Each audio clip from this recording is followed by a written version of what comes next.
It's KFI AM 640, and you're listening to The Conway Show on demand on the iHeartRadio app. And we'd like to bring you as much information as we can on these fires. We're not going to go into a lot of the sorrow and the pain and the anger. I think people are trying to, heal themselves from that. And when they turn on radio and they hear nothing but that, I think it's a big turnoff. But we would like to help you when it comes to getting back in your home, rebuilding. What is the real estate market like? What is the insurance market like? The renters, everything. And Jason Insalaco is a real estate expert and a friend of mine. Used to work here at KFI years and years and years ago. Yeah, I'm a radio bull first. Yes, a radio bull first, and then a real estate stud second, right? Just stud. Yeah, just stud. All right. So the fire happened all over, the Southern California. We know that. And there's so many questions that people have when it comes to their property. Can they go clean it up themselves? Do they have to wait for the city? Do they have to wait for permits? If you're renting, do you have to pay for your rent? There's a lot going on. But what is the big picture here? Is it getting easier to get fire insurance? I know for a couple weeks it was 100% no with every company you called. Right. It was dire for about the first 2.5 weeks after the fires broke out. Insurance companies were not issuing, at least most insurance, if not all insurance companies, were off. They were like, we're not issuing anything until the fire is 100% or 99% contained. Right. You can't blame them for that. Homes are worth $10, $15 million. And they don't want to come in and take a $25,000 policy, and then 2 days later have to write a check for $10 million. And it kept shifting. First, they were like, well, when it's 40% contained, 50% contained, it kept moving. But then after the rains over the weekend, a lot of insurers came back in the market, or new product, new insurers out, non-admitted insurers started to come in and offer policies. Still, I mean, rates are not like they were a month ago. They're through the roof. Yeah, I mean, a lot higher, but there's more there are more options now than there were just a week ago even. So what's the state option? What is that? Well, that's called the FAIR plan, and that's the plan of last resort. But a lot of folks had to get the FAIR plan because they were dropped before the fires by State Farm and others. So they weren't able to find insurance. So they hopefully got at least a FAIR plan option rather than having no insurance. But I know some didn't have insurance. And what is the FAIR plan? It's just basically state-run insurance? It's state operated, but it's funded by the insurance industry and actually funded by customers of insurance in California. So we're all kind of supporting this in various ways. So my history with a company, or when they stick FAIR in the title, is it may not be. Yeah, it's definitely not cheap, and it's not fair coverage, but it's coverage, and it's better than no coverage. So the FAIR is used like, oh, it's fair. Like Carney fair, a description of that. Yeah, insurance. it's the fair in town. It's about as good as that. So it will cover for fire, but it is very expensive in terms of liability that you normally have. Like someone comes and trips on your property or something happens, that is not offered with the FAIR plan. You have to get an additional plan. But some folks, I got here that. So far, this was a report a few days ago that 22% of the claims so far have been FAIR plan. Oh, is that right? That's a lot. Insurance in the affected areas of the Eaton and Palisades fire. That's a lot. Yeah, I think if they were expecting more, State Farm, I think, holds about 26% of the claims. That could sink a company. I mean, they're looking at a total, I think it's between $250 and $300 billion worth of damage. Yeah, and that's the concern about the FAIR plan, is that it's going to run out of money, and they're going to have to. All of our rates will go up. Every insurance holder in California will pay for that in some way. But at least you have insurance, because you can't buy a home if a mortgage. You take out a mortgage on your property, and the mortgage company or the bank demands that you get insurance, or they don't sell that house to you. Right. And also with the FAIR plan, there were a lot of homes and properties that were under the FAIR plan that were just older, or they needed to have certain upgrades, and the owners weren't able to afford it. So it is a great thing to have available as last resort. And, the FAIR plan was never a plan usually for homes in the more affluent areas of, Brentwood, the Palisades, Santa Monica. But in recent years, more of those insurance holders had to go to the FAIR plan because they were dropped and there were no other options. Jason Insalaco is with us. You know who I read an email from a guy who's in the know, and he said there are three groups of people out there, and one of them is the people who have insurance, and they might be underinsured, but at least they have fire insurance. The second group is people who've been dropped by their insurance. And that's a group that right now is desperate for information and for some help. But the third group is people who own, $10, $15 million homes that didn't have any insurance. They could afford it, but they decided not to get it. And so FEMA or the government's going to have to step in and say, why didn't you have insurance? And they may turn some of those claims down. Well, and also, yes, you're right, Tim. And also with the FAIR plan, my understanding is I think it's topped at either 3 or 5 million for a single family home. So even if they had a FAIR plan and their home exceeded that value, and think about it, when these folks even got these plans, I mean, they're probably underinsuring, or even when they assess their value of their house at that point 2, 3, 4 years ago, right, the construction costs have gone up 40%. But you could probably build almost any home again with $3 million. I mean, that's a lot in just labor and material. Well, but it depends. I mean, if it's a $10 million home. Yeah, but I think a lot of isn't a lot of the value of the actual property? Well, of course, but when you're insuring, you're only insuring for the replacement cost of the structures, but just the amount that costs have gone up, and then how they're just going to continue to go up now because of labor shortage, supply shortage, potential tariffs, and just all of the demand that's going to be coming in. I didn't think of the tariffs. Yeah, that's going to affect from Mexico and Canada. A lot of uncertainty. So a lot of lumber coming from Canada. But I mean, how much is it to 1,000? How much to build a square foot? 600-700 a square foot on the Palisades. I mean, it just depends how many square feet you're going to be rebuilding, right? And what you're going to be competing against, right? In terms of trying to find contractors to do the work. Right. There are not. We have to ship contractors in from around the country, around the world. There's not enough contractors, enough day laborers or construction guys that can build these homes. We're talking 14,000, 15,000 homes. And these are not, cookie cutter homes. Right. These are very elaborate, very high end, steel beamed. I mean, just in raw material. I remember when they built Legion Stadium in Las Vegas, where the Raiders play, and they couldn't get enough steel around the country. They had to use 6 or 7 different companies just to get the steel for that stadium, and they had to constantly fly into these states where the steel mill was and make sure that the measurements were exact because they were using 6 different companies. Yeah, and I've heard about some members of like more eclectic trades that really don't exist here anymore. There's still those kind of those guys in Italy and other parts of Europe, and that those folks are getting offered to come here and just basically settle here for 5 years, and these guys will advance them money to get them work basically as much as they want. And if you're a good, like a tile guy, you can name your price now. If you're a sensational tile guy, you're like an artist. All right, we'll come back. You can stay with us? Yeah, all right, sure. Jason Insalaco is with us. We'll talk about renting when we come back and some more details on how we put this city and this part of Southern California back together. We're all going to be a part of it somehow. It looks like they're going to try to open up PCH fairly soon, maybe this weekend, open up all lanes, which will take a lot of the relief out of the valley. The valley for the last 3 weeks has been just gridlock on the 101 from Camarillo all the way to the 405 because everyone's using that as an alternative, and it's just been a nightmare for people. And so we'll come back and talk more about how we're going to get this part of Southern California back up on its feet. You're listening to Tim Conway Jr. on demand from KFI AM 640. Jason Insalaco is with us, a real estate expert. At least that's what you want me to say? Real estate expert?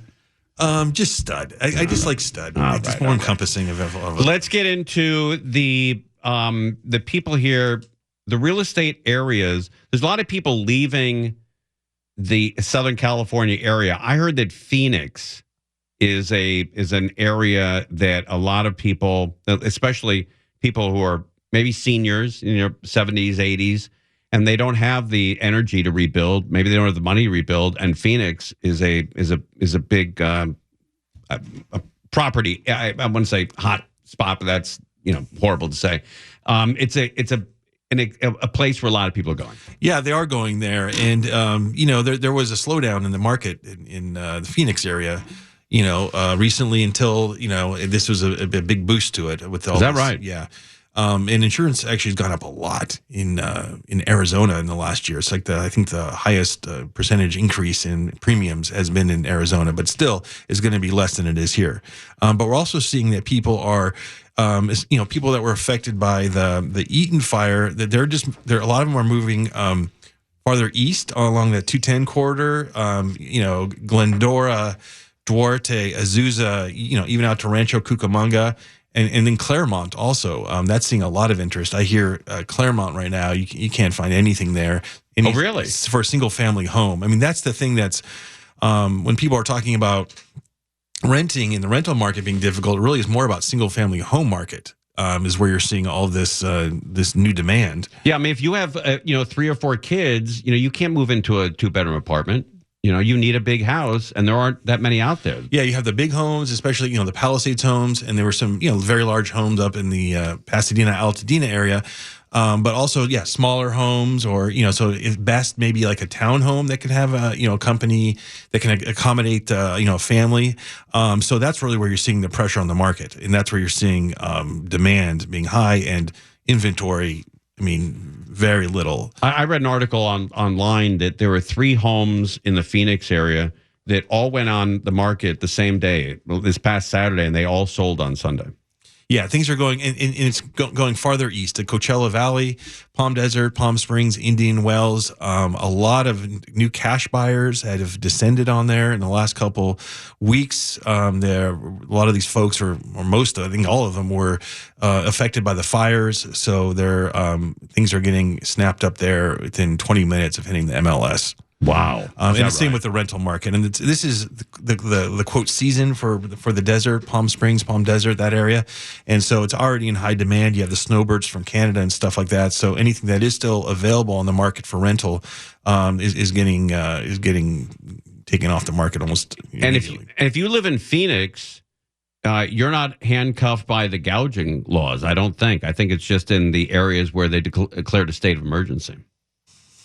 Right. And so that's going to go on. Yeah, that's going to happen. And, but at the same time, I think there it is a bit overblown in terms of all apartment rents are going up and stuff like that. And it's really not. I mean, Are there rentals available around here? I mean, if you're looking for, 1-bedroom kind of traditional apartment or studio, or even a 2-bedroom for that matter, in LA County, I'm not seeing a lot of pressure on those prices. And I'm still seeing a pretty healthy amount of availability on the market. Really? Yeah. Where have these people gone then?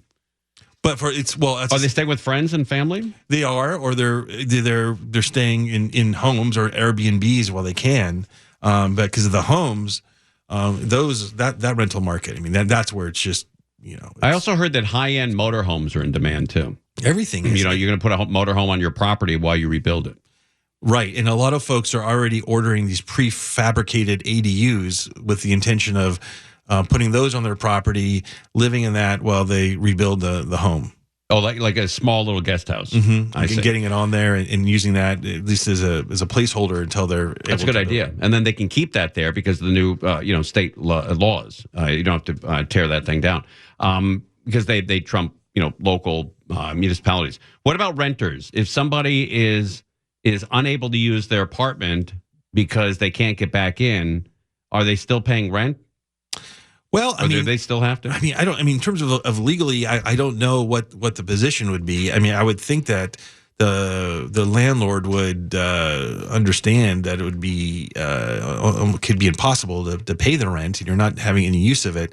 But I don't know. I think they would have to work that out. I can't imagine them being evicted for it. I mean, no one's going to, in the right mind, sign off on an eviction for someone who can't even get to their place for failure to pay rent. Right. For 2 reasons. One, it'll probably be overturned in downtown when they go to court. And 2, you don't want that kind of stink that you threw somebody out. Yeah, exactly. I mean, I don't see how that would be possible. Plus, it's double dipping and FEMA will go after them. If FEMA's giving them money to compensate for people who can't pay their rent and they're charging people rent, they can go to jail for that.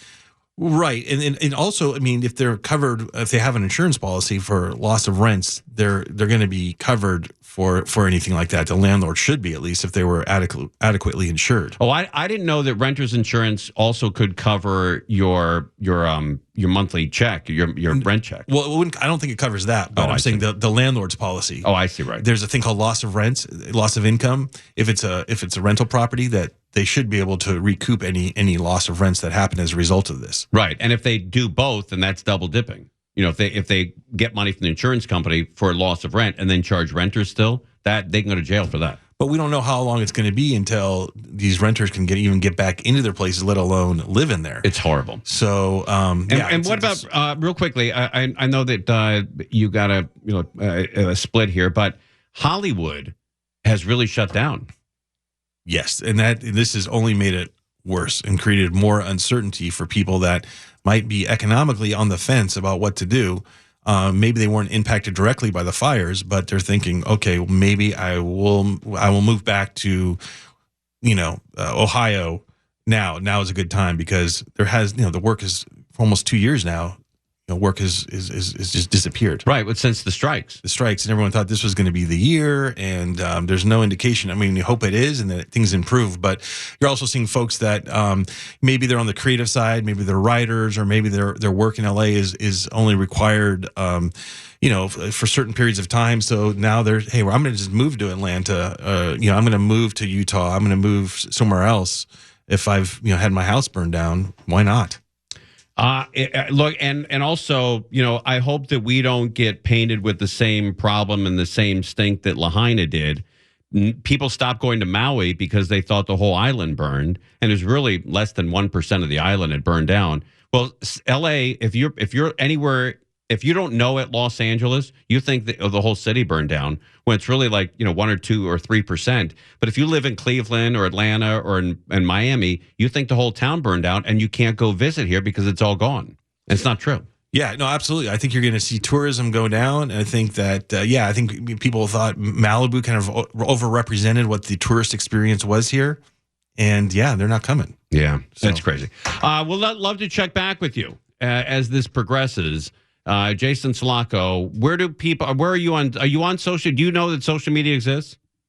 I'm on Friendster. Friendster. Yeah. Okay. All right, buddy. God almighty. Hey, I've got a quick question for Jason. So, Jason, hi, it's Angel. Oh, hey, Angel. How are you?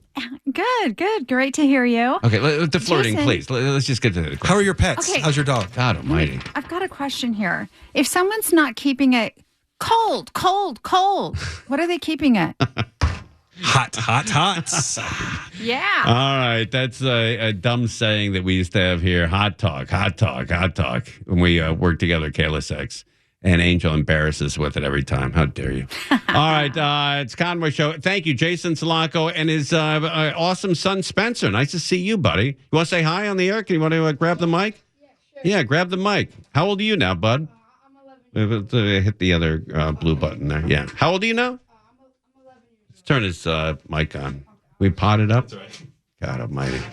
Is he testing? They're all on? Yeah, he's not on. Let's go on this mic over here. I'm waiting until we get a mic that works around here. We're going to blow through the break. There you there? Hey, how you, bub? I'm doing good. How old are you now? I'm 11 years old. Oh, you're 11 years old? You're tall now, dude. Oh, yeah. Thank you. I remember when you were born. What year were you born? 06? No, not 16? 2013. 2013. Wow. Like, pretty cool hanging out with Dad, huh? It is. It's fun. Avoid Mom for a couple hours? Yeah. Yeah. You could say that. I see it in your eyes, buddy. All right. Thanks for coming by. Yeah. Yeah, appreciate it. I hope I see you soon. Yeah, ding dong with you, right? Yeah. All right. All right, hot talk. You're listening to Tim Conway Jr. on demand from KFI AM 640. I was at Walmart last night, and there was a lady looking at the egg prices, and she said to her, I think it was her daughter, or I don't know, maybe her niece. She said, "We'll try Ralph's on the way home or Vaughn's. We'll see if we can get a better deal on eggs."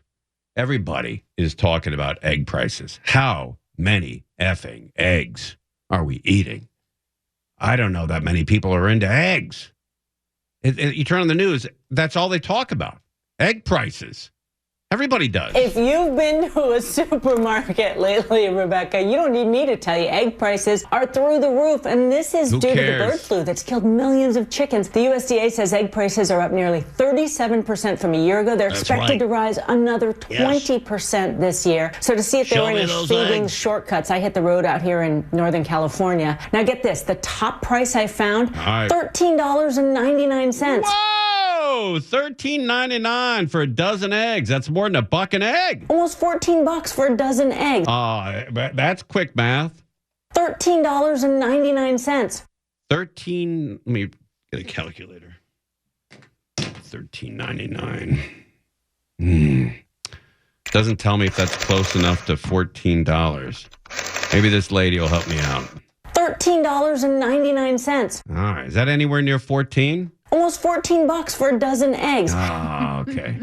She helped me out there. Just hacking her way through the story. That was at an Asian grocery chain near me. A regional grocery chain had eggs for $7.65. Oh, then go there. Go there. I tried the gas station. The convenience store there had eggs. There's where you get your quality eggs, at the gas station. I tried the gas station. The convenience store there had eggs for $6.59. Yeah, well, then buy those eggs. But here's where things got really interesting. Right. At the big national pharmacy chain near me that normally has milk, eggs, bacon, bare shells. Oh, no. What are you going to do? CVS is out of eggs. There were no eggs where they normally are. They were sold out. My local Costco was also completely sold out of eggs, as were 2 other Costcos I called. Oh, no. Where are the eggs? The employees did say they get eggs in the morning. They cost about... They get eggs. They get eggs. The employees did say they get eggs in the morning. They cost about $7.69 for 2 dozens. Oh, then get those. Get those. $7.69 for 2 dozen. You're on Easy Street. That's a good deal. Surprise finish to my egg extravaganza. The cheapest eggs I could actually purchase yesterday came from Whole Foods. $3.99 for a dozen of eggs and plenty of stock. So I'm just for a dozen of eggs. For a dozen of eggs. A dozen of eggs for $3.99. For a dozen of eggs and plenty of stock. So I'm just one person in California. Prices may vary. Gotta get those eggs. Got to get my cart at Costco and get my cards out and get those eggs. Everyone's talking about these eggs. Nobody lets it go. So, of course, everybody wants to know, why are egg prices so expensive? Or the other 99% of the people could care less. Yeah, of course. Well, there's a few things driving these record high prices, but without a doubt, the biggest factor is the bird flu. Bird flu. The virus first hit the U.S. about 3 years ago, but it tends to come in waves, sometimes disappearing for months at a time. Do they have the bird? Can birds get the flu shot? We should ask Dr. Ray. This latest wave, which began in mid-October, has been the worst one yet by far. Just this month alone, farmers have had to cull over 15 million egg-laying hens. Whoa! That's already more than they lost in the entirety of 2023, and we're only in January. What's going on with this country? What's going on? Where all we do is talk about eggs, and we got the bird flu rolling around. Man, oh man. It does seem like the world's sort of coming to an end, Seems like we're just not... we're missing something in this country. Used to be really cool to hang here. Now it's just every day is more bad news. Bad news after bad news all day long. All right, some good news. Jay Leno's going on the air on a show at the Flappers in Burbank at 8 p.m., an hour and 17 minutes from now. And then tomorrow, 7:30 at Flappers in Burbank. And both shows are free for first responders. So get there early so you can get tickets. I know that show sells out. And then Sunday, he's at the Comedy Magic Club. I like to promote his stuff. He always comes on and hangs with us. And also, the LA Mission is going to be in Pasadena. Tuala is going to be out there. 11 a.m. to 4 p.m., 855 North Orange Grove in Pasadena. Meals, toiletries, sanitizing stuff, clothes, food, water, all that stuff out there. And lawyers, specialists. So you can ask them questions about your policy. Bring your policy. Maybe they can go over it with you. 855 North Orange Grove for the Eaton Fire people out there. We don't want them to be left out. There's a lot of people there that are really suffering in the Eaton Fire area. Pasadena, Altadena, parts of Arcadia. It's a disaster. So the LA Mission, very cool to open up tomorrow, 11 a.m. to 4 p.m., 855 North Orange Grove in Pasadena. You're listening to Tim Conway Jr. on demand from KFI AM 640. Great news for people out there that are in constant pain. Maybe you have pain in your neck, your back, your legs, and you don't want to take opioids. You don't want to be addicted. You don't want to, the whole run. People treat you like a drug addict. There's a new drug out there that is opioid free called Jornavix. And it's going to help you with your pain. Dr. Darian, and for the first time in decades, the FDA has approved a non-opioid painkiller to treat pain in adults. And it's for acute pain, too. So the medication is called Sufratine. And the way... Sufratine. And but it's called Jornavix. And the way to understand how this medication works, we first have to understand how pain works. So let's say you stub your toe or jam your finger. Yes. That signal is traveling by nerves, enters your spine, goes to your brain, tells you that you have pain so that you can react to that pain stimulus. Now, the way that opiate medications work is that medication, once you take it, releases dopamine in your brain, creates this feeling of euphoria, and kind of distracts you from that pain. Yes. Now, the problem is that dopamine overlaps with other reward pathways, and that is one of the reasons why opiate medications increase the risk of addiction. Now, this new medication works in a little bit of a different way. The way that it works is it is a sodium channel blocker, and what that means is that it blocks the signal of pain from going from that stub finger, that stub toe, to traveling to your... That's great. Have you noticed that as you get older, it takes longer for the pain to get to your brain? Like when you stubbed your toe as a kid, it was instant pain.